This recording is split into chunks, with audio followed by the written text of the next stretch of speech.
This time, what used to be generated in a traditional parametric way is now being generated in a non-parametric way using deep learning as follows. So, if we look at the existing methodologies for generation, we had to parameterize the design we wanted to create. Usually, if you want to generate something like an airfoil, originally you would just,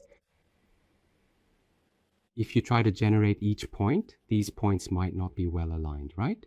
But instead of generating these points directly,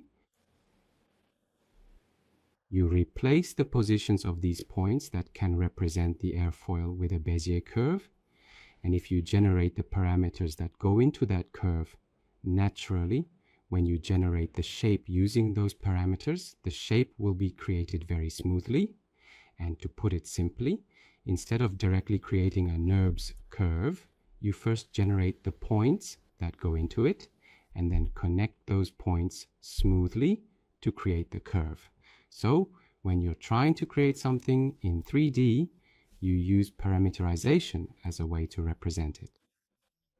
Next, you can do things like shrink wrapping or freeform deformation. So that's how you do morphing. You can also modify the shape by morphing it. However, if you create shapes this way, it's difficult to generate entirely new topologies. You'll mostly end up making minor modifications to the existing baseline design.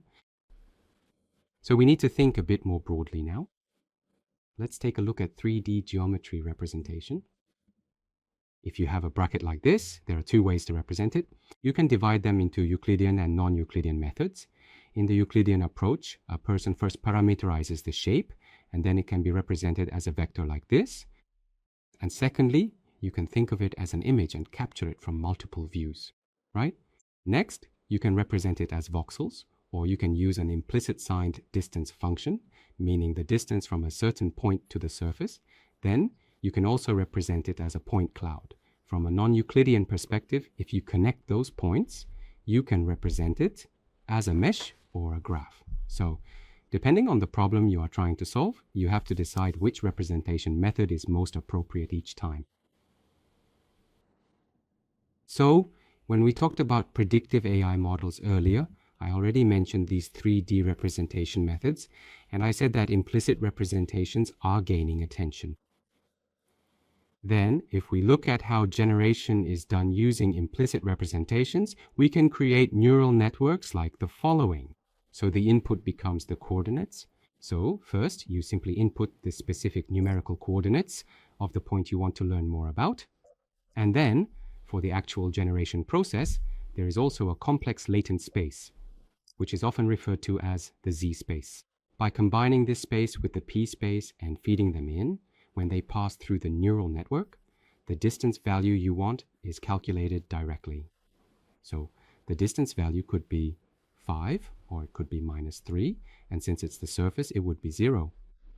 In this way, since you can calculate the distance value at any coordinate you want, you can ultimately create this shape. You can infer it, right?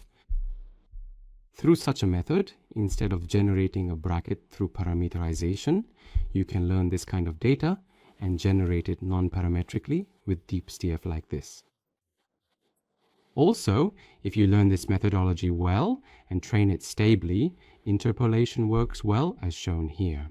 So if you have a CAD model A and a CAD model B, by interpolating these CADs at any ratio m to n, you can generate a new design at any point. For example, try combining the following two CAD models. If you ask someone to combine these shapes, it's actually very difficult from a human perspective.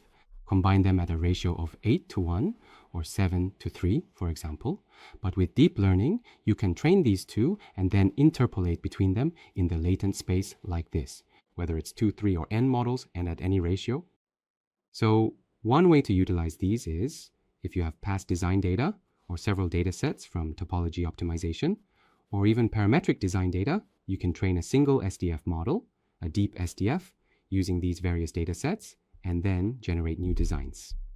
Or even with a very small amount of data, you can train the model. So if you have design A and design B, say your design and a competitor's design, you can interpolate between the two to create a new design.